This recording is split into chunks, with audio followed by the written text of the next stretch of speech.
Hi,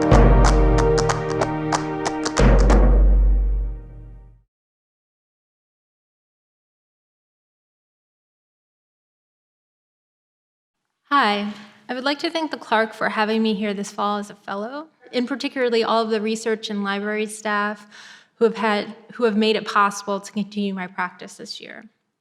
I look forward to sharing my work this afternoon with everyone. My talk will center around the ideas, texts, artists, material, and images that have guided my practice, and specifically recent works in architecture, late 20th and 21st century work culture, and labor policy. Every aspect of an art object contains information that relates to the history, space, fabrication, and everyday use of the material. Sculpture deals with objects through their ideas and conceptual framework. I find sculpture to be a very inclusive medium that allows you to work with anything from found objects to mass-produced materials. The medium exists already in the world. It has spatial relationships to the body and lends itself to interdisciplinary studies, political theory, cultural studies, architecture, infrastructure, and everyday materials. I pay attention to the details of how people occupy space and the accumulation of materials used by people in urban spaces.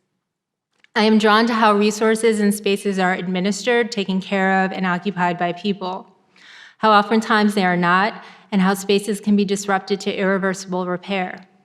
Our current Republicans in the legislative and executive branches of the US government use cities and borders as test grounds for policy to disenfranchise people.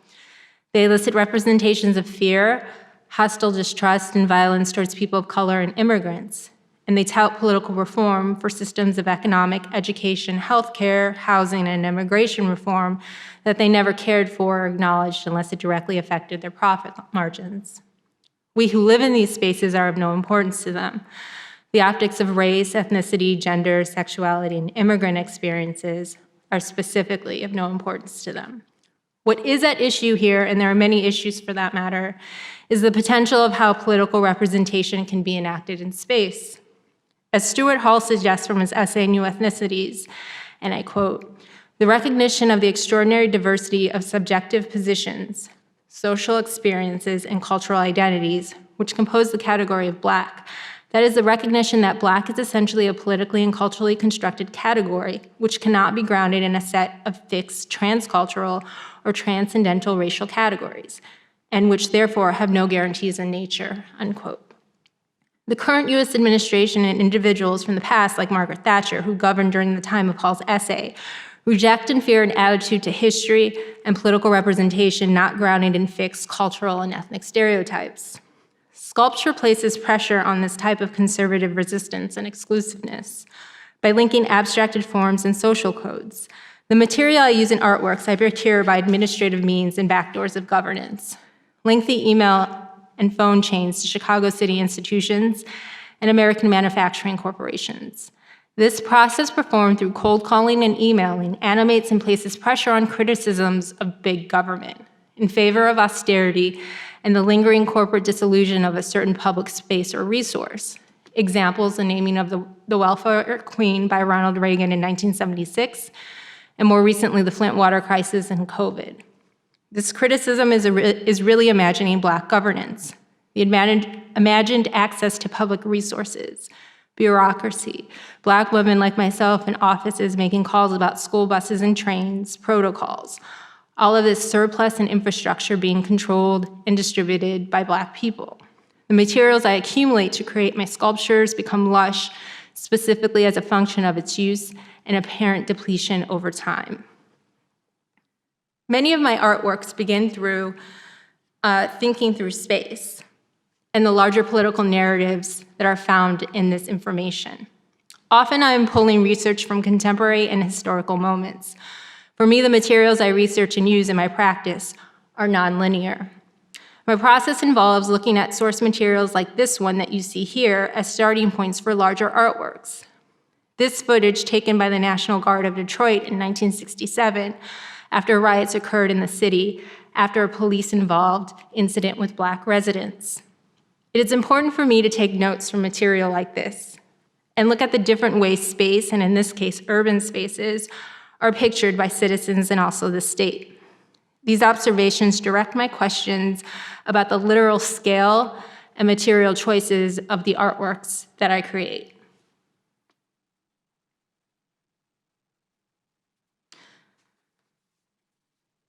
And so again, thinking of Detroit as a site of interrogation, in 1971, art curator Sam Wagstaff invited Michael Heiser, as you see in the photo to the right, to create an artwork on the north lawn of the Detroit Institute of Art. Heiser dragged a 35-ton piece of granite across a lawn via bulldozer. What was left was described as a twisted mass of earth, stone, and steel. A large etching work essentially was produced. This was seen as a negative sculpture, a carving against the land that implied greatness and scale to city infrastructure. I'm drawn to this work given its complete refusal to acknowledge the social and political landscape of Detroit in 1971 and the events of 1967 that created the surroundings for his installation. And those issues including white flight, a reconfigured city administration, and a non-functioning infrastructure. So as you can see here on the right, Michael Heiser is sitting here directing workers during the process of this negative sculpture, and then to the left is the actual bulldozing or removal of the land with the large piece of concrete. And so all of these factors essentially left Detroit a totally different city. These larger earthworks that he and other land artists were known for in the 70s bring to mind for me not only questions of scale, but relationships to city infrastructure, planning, and labor. What does it mean to create a negative drawing into earth and the landscape after white flight, after buildings were burned and never repaired? This is an image of the Dan Ryan Expressway, I-90 Expressway in Chicago. As you can see, there's traffic that goes in both directions, northbound and southbound. We see the city center in the background heading northbound. And then right in the center, we see elevated tracks. Those elevated tracks support public transportation in the city of Chicago for the Red Line, which is the name of that elevated line in the city. This expressway for me was one that I traveled quite frequently when I lived in Chicago, where I'm from. And so this sort of infrastructure was very particular and familiar. Here is a Google image of where the I-90 Expressway is located. And as you can see, it's kind of right justified in this picture. And there is no east side of Chicago, but for clarity for this image, we see that it pretty much functions up and down vertically, north to south on the city landscape, and separates the west side about 4,000 blocks, and then 2,000 blocks to the east alongside the lake as well. And when this expressway was originally built in the 50s, late 40s, 50s, it also not only was built during the time of sort of great infrastructure projects, but also the building of public housing in the city in this area specifically. You had one of the largest projects in the city ever built, all the way over to the east of the city, and then to the west you had mainly infrastructure for single-family homes, and then also light industry. And so here's another image of the expressway under construction, but we also see now the implementation of the train actually going through the picture. So you get a sense of like how it sort of operates with all of this heavy traffic. So in 2016, I began this project called After Willis. And it was based on the interior of these actual public transit train cars in Chicago. Here is an image of an elevation image of the interior of the train cars. And so each train car has roughly 36 seats, And most of the cars are built and sort of configured to hold the greatest number of passengers, either standing or sitting. And oftentimes, these structures change based on the needs of the city. And so here's an image of after Willis rubbed, used, and moved. And in this work, I mount seat inserts found on the Chicago Transit Authority trains onto exhibition walls. The majority of these seats are taken from train seats that were either created in 1998 or used between 1998 and 2007. Each installation of the work takes on a new configuration every time it is installed. Every grid that I create references sections of the interior of the CTA's 36 train cars. And after Willis is named after the superintendent of Chicago Public Schools, who in the 60s opposed desegregation efforts. And so here is a close-up of the seats. These seats are made out of fiberglass and these like upholstery sort of backings that are wrapped around these fiberglass shells. Here's an installation of them at Sculpture Center in New York City. Here's an installation of them from a studio view in my studio. So as you can tell, the configurations of the seats always change. This configuration is, again, based on the interior of the train cars and also what the exhibition site can hold or can contain on the wall.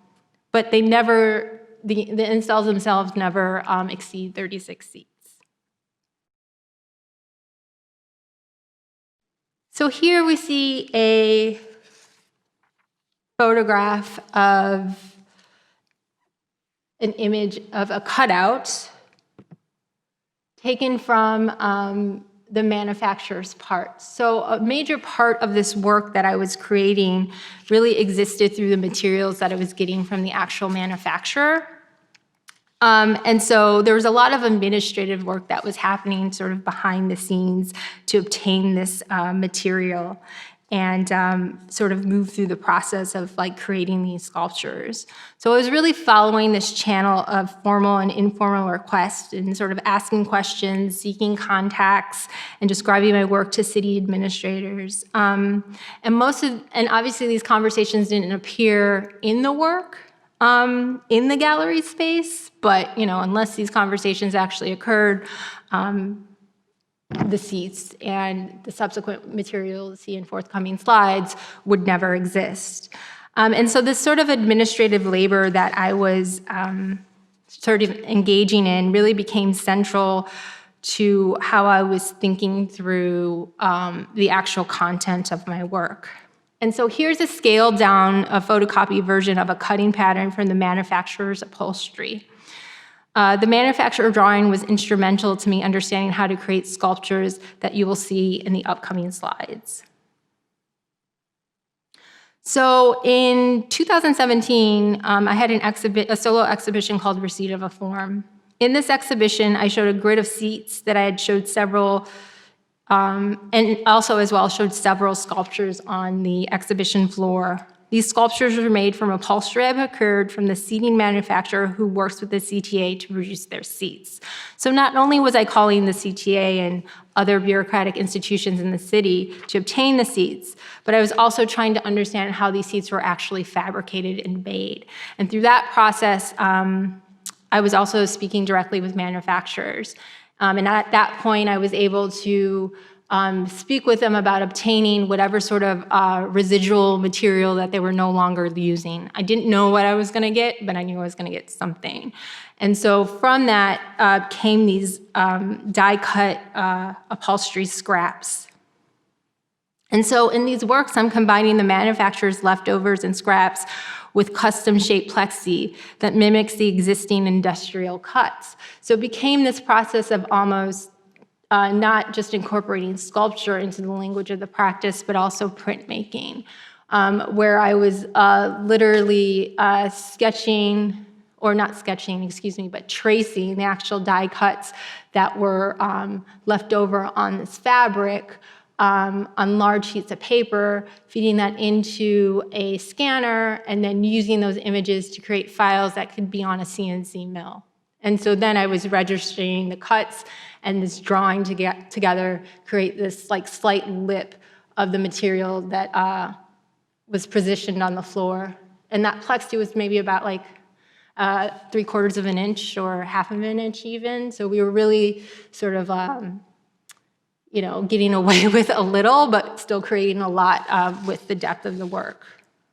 So all of these pieces are named after the manufacturer's color, anything from cobalt blue to D90 blue, South Beach that you just saw in the previous slide. Some of them were made out of vinyl. Some seats do have vinyl. Others have this other sort of fluffy upholstery. So these exist within different formats when I show them in exhibitions. Some have this sort of plexi backing. Others exist as is on the floor, just the same. And so with this work, I wanted to create value out of material that appears to have none and point to the intention, and as well to point attention to the workers whose job it is to cut out and carve out this material. So, showing the existence of both the labor and the process, as well as the institutional structures that this material exists around. And so sometimes they were stacked in high grids like you saw in the previous slides, and again, other times exactly on the floor. So this leads us into a preview of new projects that I'm working on. And so these new projects really investigate architecture and its relationship to the body. And most of the work that we've seen so far has really been centered around public infrastructure. But alongside that work too, I was really interested in actual architecture and that language that exists in relationship to labor, in relationship to the body, and how do these things sort of come together within institution and labored spaces. So architecture, in that sense, felt really important to me. It felt important not only to create artworks that were part of a language of architecture, but also with materials that produce the knowledge and representation about labor and those who work in those spaces. Architecture of office spaces, more specifically, are of interest to me because I worked in them. And so this idea of like sort of the day job or the day work that artists have, it became more centralized to how I was thinking about my practice, how I was moving through the world, how I was making this work. It was really central to me as an artist. And so creating this body of work allows me to react, consider, and think through the labored, economic, and racialized experiences that have constituted and continue to make up my experiences in workplaces. When beginning this project, it was a bit difficult to find contemporary artworks that took on the conversation of corporate infrastructure, race, and architecture in offices. There are examples of projects created in the 70s by artists in or about corporate settings, like projects from the technology program at LACMA that place artists to work with corporations to create technology-based artworks, and also notably the photo book, This Was Corporate America by Chauncey Hare. And in the 90s, you have Mike Kelly's proposal for the decoration of an island of conference rooms. Most of these works from the past, though, take on a slapstick or diaristic or idiosyncratic tone. In my work, I am more interested in understanding the outspoken rules, power dynamics, and infrastructure that keeps these office spaces and capitalism afloat. It was important to nudge into the canon of visualization as well of work of labor done by people of color that is outside of domestic, slave labor, factory labor, blue-collar work, and more recently, essential work.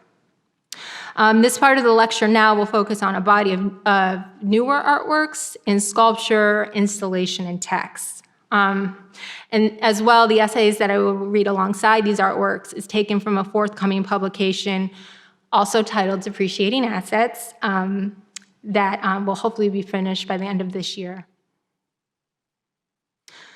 The manufacturing and construction trades were the most visible forms of employment in the United States after World War II.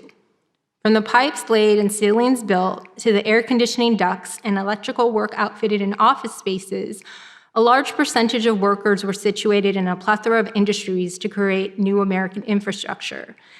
Interlocking parts made on the assembly line made it possible to streamline and train workers quickly within the construction trade.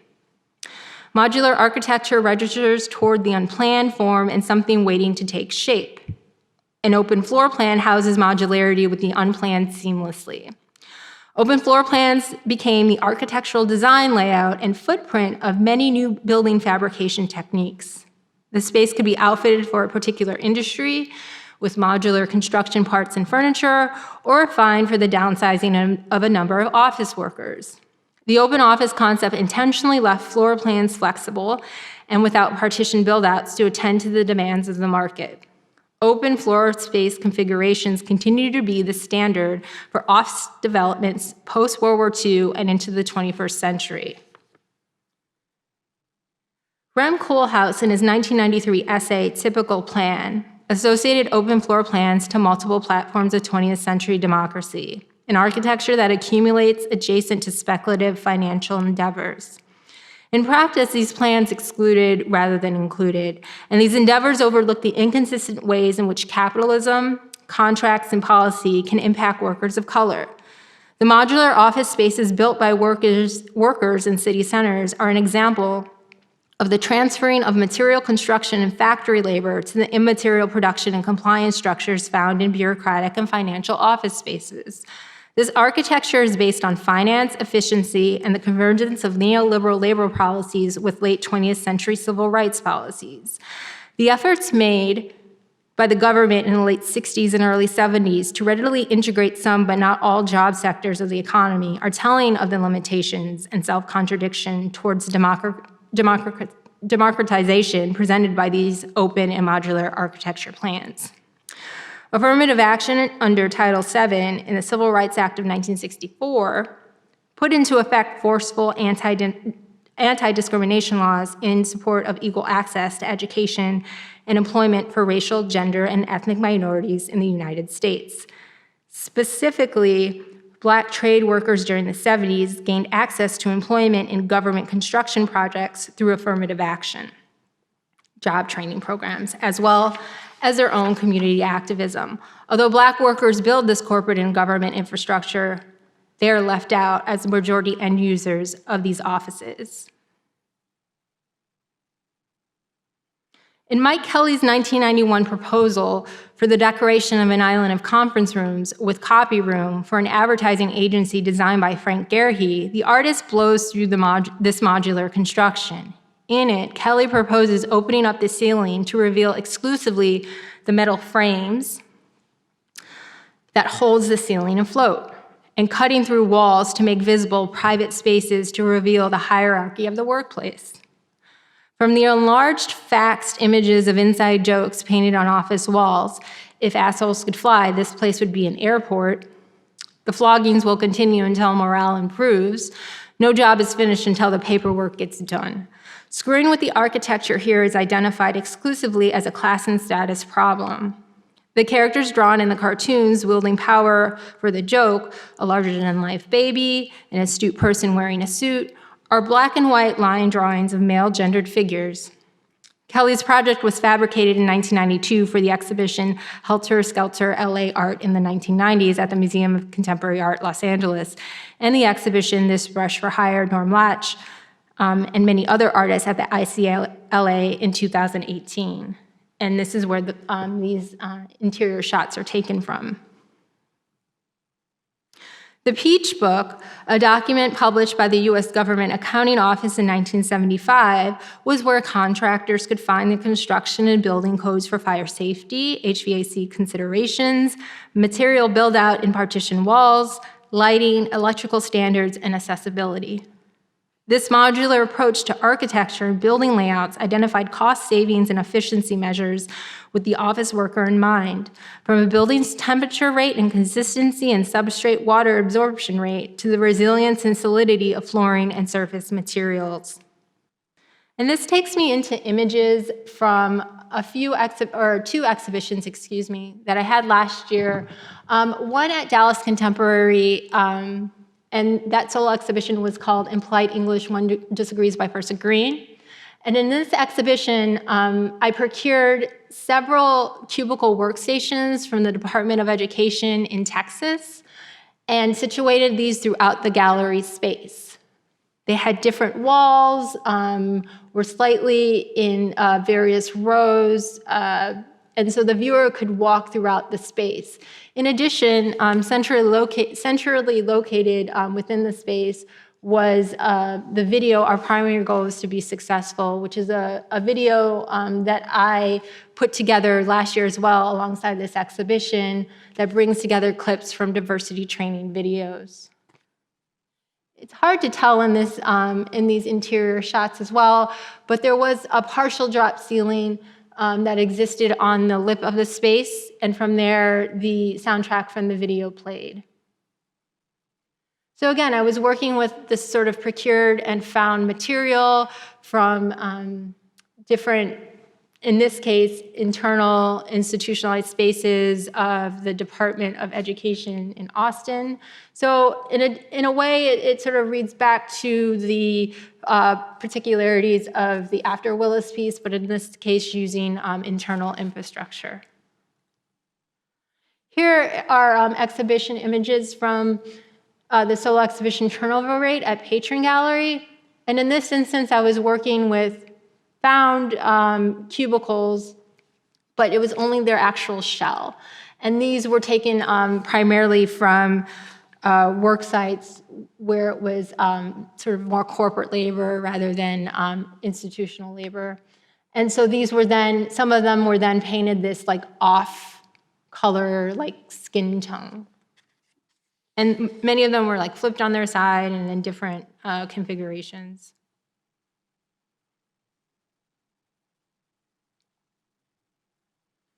And again, thinking through the infrastructure of modular architecture, this piece is called Footfall 78, and it's a drop ceiling. And it's lowered nearly 3 feet within the exhibition space, made of what you would expect: acoustic tiles, fluorescent lights, speakers, and a metal grid. This modular architecture is, again, an extension of sort of the flexible modularity of the cubicle and the logic of that. And again, the tiles can be reconfigured in any which way. And so in this case, it was Footfall number 78, because that is the square footage that was taken up, or the number of tiles, taken up in that space. So Herman Miller, which is a brand synonymous with the modern contemporary office and cubicles, piloted a series of efficiency experiments in U.S. government-built and operated buildings, one at Senator Hartfield's office in Oregon in 1973, as well as an experiment with the Michigan Department of Social Services office in 1976 through 76. 75 through 76. Herman Miller proposed efficiency measures for the internal workings of the offices by outfitting them with interior modular systems, or cubicle workstations, that distributed particular job functions, foot traffic, and material concerns, such as lighting and cooling, more uniformly.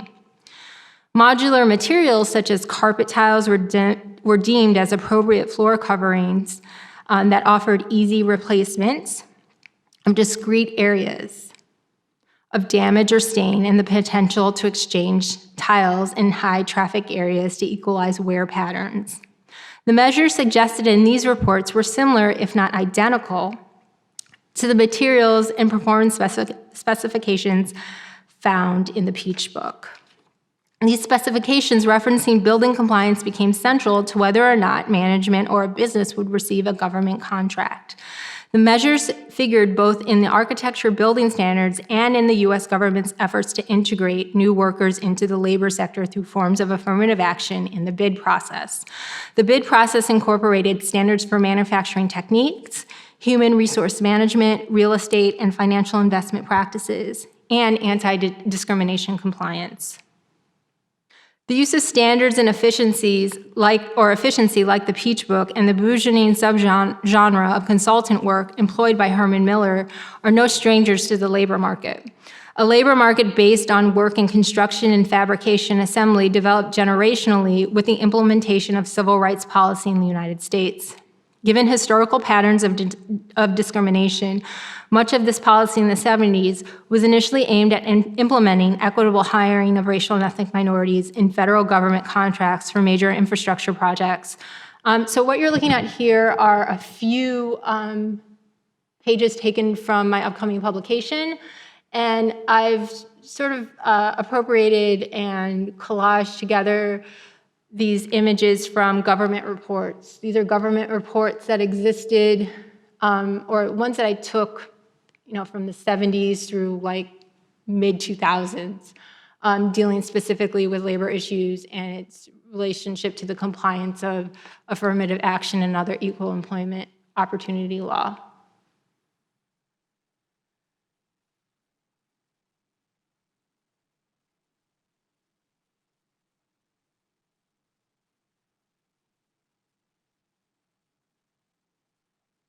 The use of standards and efficiency, like the Peach Book and the bourgeoning subgenre of consultant work employed by Herman Miller, were no strangers to the labor market. And some of the issues that were announced in those books made their way through sort of diversity training rhetoric that we would see later on. So by the 1990s, private corporations in various sectors of the economy began hiring their own consultants and specialists to recast actual equal employment opportunity and affirmative action laws as diversity initiatives that had little to do with legal requirements and were politically distinct from affirmative action. In order to avoid additional mandatory affirmative action requirements, corporations began co-opting the language and many of the practices of the diversity ideology made popular by these consultants. In these diversity initiatives, racial and ethnic differences are never made entirely clear, like how the details of a black and white faxed image are obscured or left out. A more flexible, modular, malleable, and abstract use of the term diversity became the norm. So here we're looking at several images that appear in my publication. And these are screen grabs that have been collaged with text as well. But these are screen grabs taken from some of the first diversity training videos that would sort of flood the market that were used in corporate spaces. And here I'm showing mostly some of the first images taken from these diversity training videos, but the publication as well includes more recent images as well from these training videos.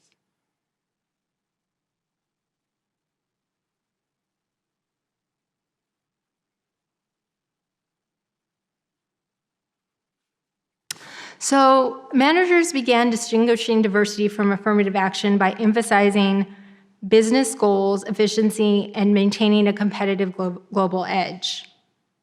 Much of the language focused on statistical data taken from the U.S. Department of Labor's projections of what the U.S. workforce would look like in 2000, the need to contend with certain deregulated market demands and to deal with a projected shrinking white male working population. The language found in diversity training tutorials mirrors the ethos and language of efficiency and productivity found in working manuals and sales specification guides of retailers like Herman Miller. Issued by the manufacturer when a new product launched, these full-color sales brochures reveal the infrastructural components and general specifications of the office systems. They directly link economic and social benefits of the product to the client. Insisting on efficiency, notational systems, and productivity as a means of saving money has consequences that abstract not only space and material in real time, but also the workers who occupy and build these workspaces, specifically racial and ethnic minority workers who benefit from actual laws that seek to address past racial injustice. Through convergence of interests in the economy, higher returns on profit, cheaper labor, cost savings, and speculative contract language, modular architecture maps onto the race body in adverse ways. Some 30 years since Koolhaas's 1993 essay, open floor plans, modular architecture, and the co-working lease model have become quotidian. Co-working ventures operate on a global scale with the intent of providing a short-term hub for future capital, real estate, and infrastructure. The modular yet generic sensibilities of an open floor plan that allows for different types of labor to occur on the same floor coincides with the type of body worker invited to rent flexible co-working spaces. The WeWork building sublease franchise, for example, with its trendy high-end interior design, contemporary fabric, and color choices for furniture, wallpaper, and plants, all of which are designed to be reminiscent of domestic spaces, brands itself and functions as a space for the young, global, entrepreneurial, multicultural, and diverse able-bodied worker. A business model for the leased spaces conflates enterprise ventures with demographics to help shape the aesthetics of these contemporary open floor plans. Other co-working operators appeal to specific subcultures, even more narrowly defining flex space markets, space exclusively for cannabis entrepreneurs, creative art workers, or women-only co-working spaces.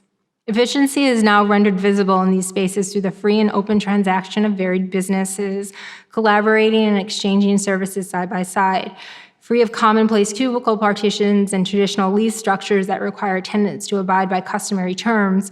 Small business ventures and satellite offices that avoid the lingering and watchful eye of human resource compliance measures like Affirmative Action or the Affordable Care Act, and the conversion of workers from 1040 wage earners to 1099 contract workers thrive in these plans.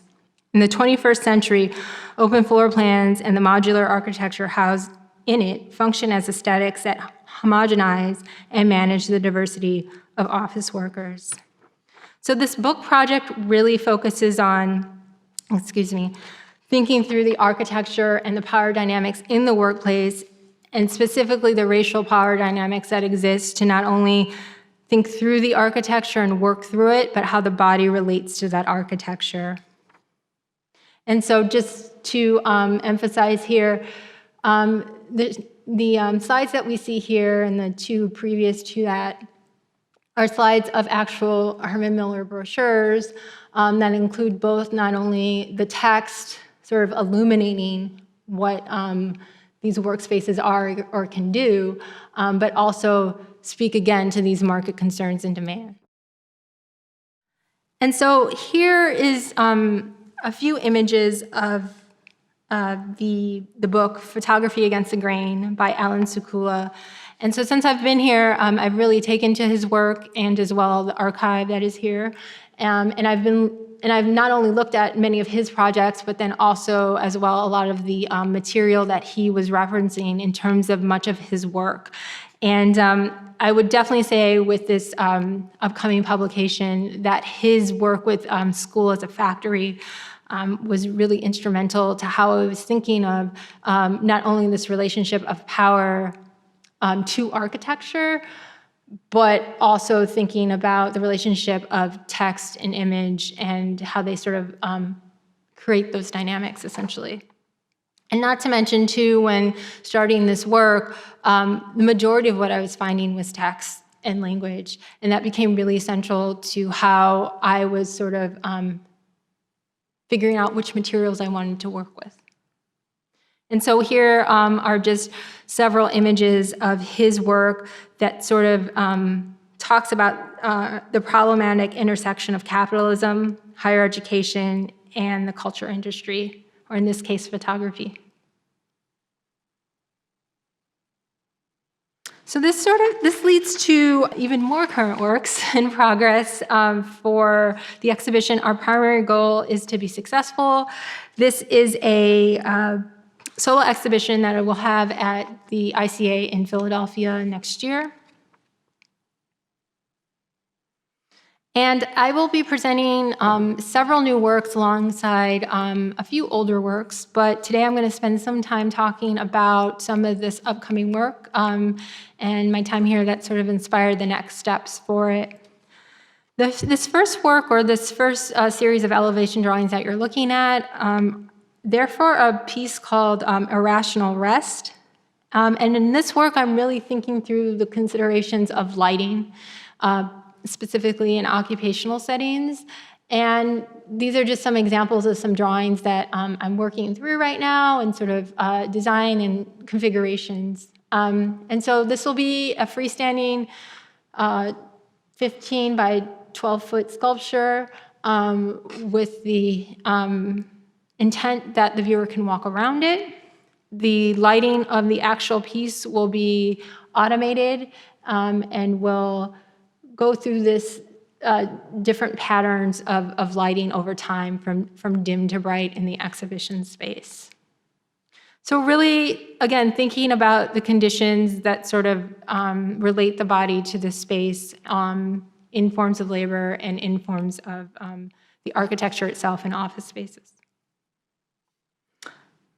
This work that you're seeing here, or actually this first slide, you're looking at a series of problems taken from an occupational training guide called the ONET program.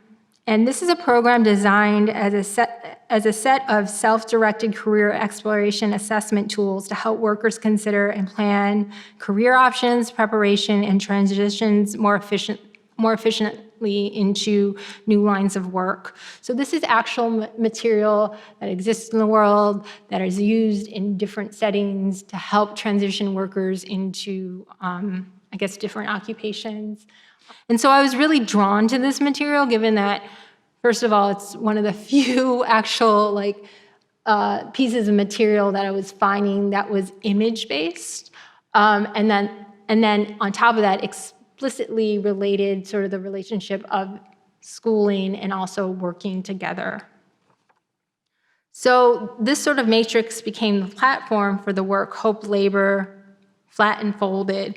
And this will be a series of aluminum cut sculptures that exist on the floor that are folded in different sequences. So allegedly, if we go back to the previous slide, there is a sequence that quote unquote makes sense for each of the forms.